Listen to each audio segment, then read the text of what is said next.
When disasters strike, clean water, food, and shelter are three of the most important elements affected. Global Medic was created to help fill those needs and fill them as soon as possible. Global Medic has been providing disaster relief for more than 25 years. The Canadian-based organization was founded in 1998 by Rahul Singh, a Toronto paramedic. Its mission is to provide rapid and effective disaster response to people affected by emergencies such as natural disasters, conflicts, and health crises, focusing on delivering early aid quickly and efficiently.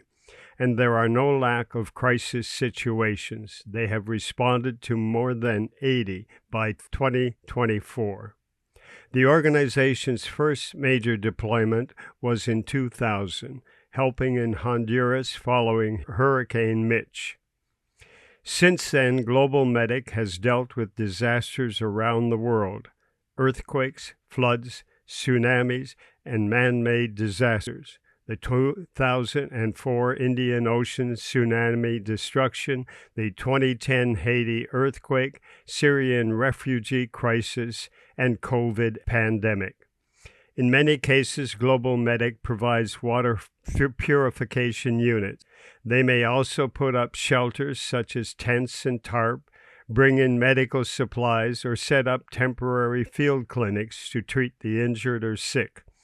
Recently, they have even used drones for aerial mapping of disaster zones. They are truly global in scope, non-political in principle, innovative in function, and rapid in response. In the following interview, Rahul Singh outlines Global Medic's philosophy and role in disaster relief.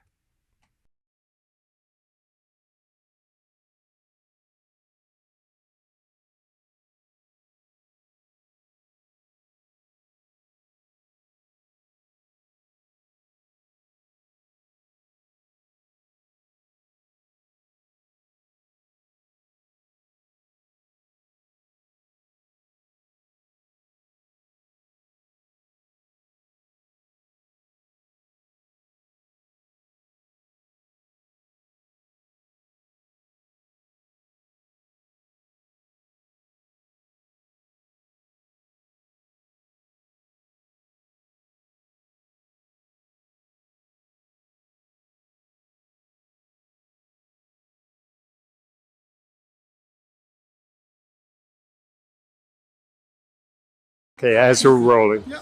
Okay, just tell me just a routine assessment of what Global Medic is all about. Yeah, sure. Let me know when you're rolling. Go ahead. Yeah. So Global Medic's a disaster response agency. We're actually a registered Canadian charity, and we've been around for about 25 years now. So we've run about 260 ops. We've worked in 85 countries now, delivered life-sustaining aid to over 5.2 million folks.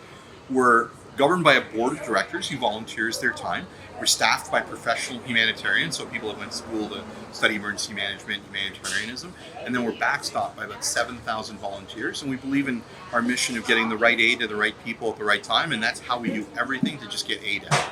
Now, you handle or go to situations around the world to handle emergency situations or emergency response. You also work in Canada. What's your split on that, and what things you cover globally, and what do you cover in Canada? Yeah, so look, around the world, we're always responding to disasters. We'll get people clean drinking water, we'll get them medical care, we'll run shelter programs for them, we'll respond to floods, we'll keep them fed, we'll get them food.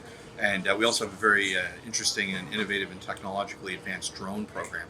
In Canada, we still run all those programs to support disasters, but we do stuff to fight food insecurity. So we've got a major program where we repack food aid. So we'll buy rice and beans and peas in 50-pound bags, and we'll repack them down into 1-pound bags with our volunteers, right? And we also have a vertical farm where we grow microgreens and get them out. So we provide millions of pounds of food every year right out to food banks to help people in need. Now, are you also providing filtered water for Indigenous communities? Yeah, so our filtered water program, it's all about getting family emergency kits, which include a point-of-use water purification unit in it, all around the world. The kits in the remote communities and First Nations in Canada are a little bit different. We don't use plastic buckets. We use stainless steel. And then our mechanical filtration would be very similar, the same thing. UV light, carbon, sediment filters that just come in.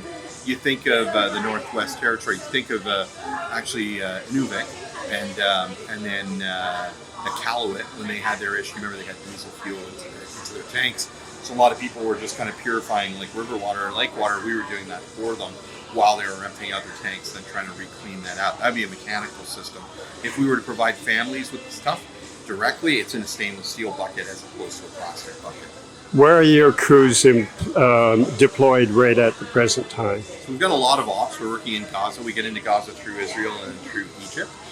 We're in Bangladesh, and terrible riots in Bangladesh and the political insecurity there, but we're working to help the Rohingya refugee families that are in Cox's Bazar region. We're also in Armenia for that crisis. We're down in the Caribbean for some of the recent hurricanes but we've also worked in Ukraine to get people a lot of aid across the region. What specifically are you doing in Ukraine? So Ukraine, are you right in Ukraine, or are you on the bordering countries? Yeah, this will be our last question because everybody's coming in. So in Ukraine, we run one depot on the Romanian border where we pack food aid and send it in. We run depot in Moldova to feed Ukrainian refugees that are in Moldova, and then from there we run into Odessa and that region. And then the other depots we run actually inside Ukraine. We make food hampers, we provide family emergency kits. So we've done a ton of aid, feed about 50,000 folks on a regular basis in Ukraine. And it's just a matter of ensuring that we've got folks locally hired. So a lot of the women that are displaced, we're giving them jobs to make food hampers and buy in the local market. We give those hampers out to especially the people on the front lines of that conflict.